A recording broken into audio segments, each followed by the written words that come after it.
अस्सलाम वालेकुम।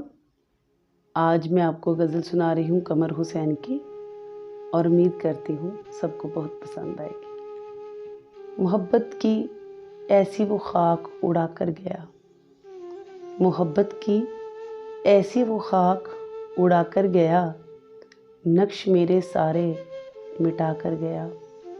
मैं अंधेरों में अब कैसे कोई रास्ता ढूंढूं, मैं अंधेरों में अब कैसे कोई रास्ता ढूंढूं, मेरे चिराग सभी वो बुझा कर गया।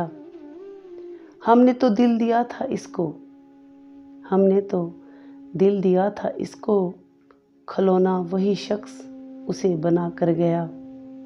खुशियों की उम्मीद थी जिससे, खुशियों की उम्मीद थी जिससे, वही शख्स दर्द मेरा हमसफ़र बना कर गया।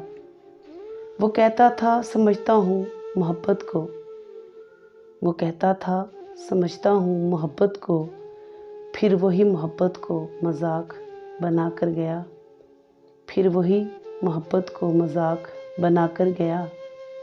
मोहब्बत की ऐसी वो खाक उड़ा कर गया, नक्श मेरे सारे मिटा कर गया। शुक्रिया। प्लीज़ मेरे चैनल को लाइक कीजिए, शेयर कीजिए, सब्सक्राइब कीजिए और बेल आइकॉन के बटन को दबाइए ताकि मेरी हर आने वाली वीडियो आप तक पहुंच सके। Thank you.